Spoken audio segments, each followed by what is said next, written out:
তো তারপর বলো কি অবস্থা তোমাদের? আশা করি সকলেই ভালো আছো অ্যান্ড আমিও ভালো আছি।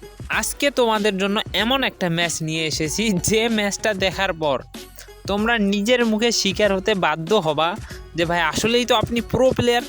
কেন বললাম এই কথাটা একটু পরেই বুঝতে পারবা। মানে দেখো, এইখানে আমি নামার সঙ্গে একটা এনিমি দেখতে পাই। এখানে দেখো আমি এনিমিটাকে ফুল ড্যামেজ দেই, কিন্তু ওইখান থেকে আমাকে এনিমি মাইরা দেয়, একবার মরলাম। তারপরে দেখো আমি অনেক কষ্টের পর আমার টিমমেটকে বলি ভাই রিভাইভটা দাও।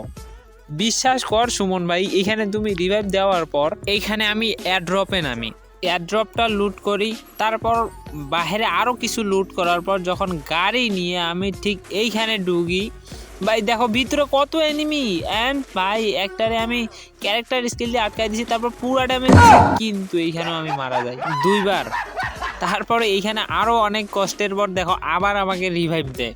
তো রিভাইভ দেওয়ার পর তো আবার আমি ওইখানে নামি যেখানে প্রথমে আমাকে মারে। তারপরে দেখো ভাই একটা ছক্কা মারি, গাড়ি ব্যাগ দিতে যাই কিন্তু পিছনে আসে না। তারপর আবার একটু ঘুরি, মানে দেখি আরও কিছু মারা যায় নাকি, কিন্তু ভাই তারা আমার ভয়ে ঘরে ঢুকে গেছে, মানে এটা কোনো কথা? তারপরে দেখো এইবারে আবার ঘুরি, মানে দেখি যে শালারা বাইর হয় কিনা, কিন্তু তারা কোনো মানে ঘরে ঢুকছে তো ঢুকছে, ওরা বাইর হবে না। তারপর ওইখান থেকে সরে এসে আমি লুট করি অ্যান্ড লুট করার পর দেখো এইখানে যখন আমি টোকেনটা খাবো অ্যান্ড নামার সঙ্গে বা এইখানে একটা এনিমি অ্যান্ড সে ওরিয়ন চালাই দিচ্ছে, মানে এটা কোনো কথা? আমি মারবো কোনো বুঝতে পারি। তারপর রোবট দিয়ে যাতা আরেকবার মরলাম।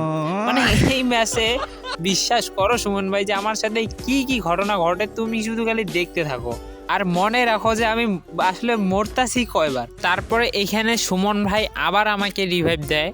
তো রিভাইভ দেওয়ার পর এইখানে দেখো আরেকটা ঘটনা ঘটে। দেখো মানে আমি এখানে কোনো রকম নামার সঙ্গে সঙ্গেই সামনে এনিমি, মানে বলে না যেখানে বাঘের হয় ওইখানেই সন্ধে হয়, অ্যান্ড কোনো রকম আমাকে মেরে দেয়। মানে এটা কোনো কথা যে ভাই এক ম্যাচে কতবার মরা যায় শুধু দেখতে থাকো তোমরা। তারপর এইখানে আবার আমাকে রিভাইভ দেয়, মানে আমি যতবারই মরতে আসি তারা ততবারই রিভাইভ দিতে আসে। কিন্তু একটা জিনিস কেউ লক্ষ্য করেছে কিনা জানি না, দেখো আমি একটা কিলে পর্যন্ত করি নাই। তারপরে আমি ভাবি যে ভাই এবার গাড়ি থেকেই নামবো না, যতই ঝড় তুফান উড়ে যাক, আমি এই গাড়িতে উঠছি, গাড়ি থেকে আর নামবোই না। তারপর বিশ্বাস করো সুমন ভাই, মনের কথা মনে রেখে যখন এই পাশে যাচ্ছিলাম একটা এনিমিকে ভাই দেখো নেট নেই, আমি ছক্কা মারি অ্যান্ড ভাই এনিমিটা গায়েব, মানে নাই। তারপরে পিছনে দেখি ভাই ওই ওয়াল মারছে অ্যান্ড কি করার, আবার আমি গাড়ি নেই, গাড়ি নিয়ে যখন এই পাশে যাবো দেখো গাইজ আমার গাড়ির অবস্থা পুরো তেনা তেনা করে দিছে, আর একটা টোকা দিলেই আমি শেষ। আর গাড়ির ড্রাইভিং আমি এত খারাপ দেখো এইখানে বাজাই ফেলি। আর যেহেতু এবার আমি বলেছি যে গাড়ি থেকেই নামবো না, তাই এনিমি দেখো আমার গাড়ি ফাটাই দেয়, মানে আমি যেটা বলি তার বিপরীতে এনিমি করে। অ্যান্ড তারপরে এইখানে যখন আমি এনিমিটাকে মারবো ভাই দেখি পিছনে মারতেছে অ্যান্ড দেখো এইখানেও আমি মরে যাই। মানে গাইজ আমার সঙ্গে যে কি হচ্ছে এই ম্যাচে আমি বুঝতেই পারতেছি না, মানে কতবার রিভাইভ দেওয়া যায় আর আমাকে আর কেমনে রিভাইভ যাবো। তো তারপরও হ্যার মতো ভাই আমি এখানে আমার টিমমেটের কাছে রিভাইভ চাই অ্যান্ড বেচারা বেটা অনেক কষ্টের পর দেখো লাস্ট জুনের কাছাকাছি যে রিভাইভটা দিয়ে দেয়। তো রিভাইভ পাওয়ার পর ভাই এবার আমি ভাবি যে আগেরবার যেহেতু গাড়ি নিয়ে মারা খাইছি, তো এবার মোটরসাইকেল নিয়ে চালাবো। তো এইখানে নামার সঙ্গে সঙ্গে দেখো একটা মোটরসাইকেল, আর মানুষ বলে না যে কপালে দুঃখ থাকলে যা হয়, ভাই এই গাড়িটা কোনো রকম এখান থেকে বাইর কইরা আমি আবার কি বোকায় আমায় লারে আমি আবার উপরে যাই। অ্যান্ড উপরে যাওয়ার সঙ্গে সঙ্গে ভাই ভাবি যে এখানে কিছু লুট করে, এখানে তো এনিমি নাই।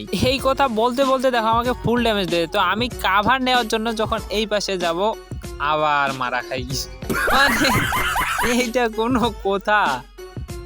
আরেকটা আশ্চর্যের বিষয় হলো যে এতবার রিভাইভ পাওয়ার পর, এতবার রিভাইভ দেওয়ার পরও আমি ভাই একটা কিল করতে পারিনি। এখন তোমরাই বলো যে এর থেকে বড় আর নোবরা কে হতে পারে?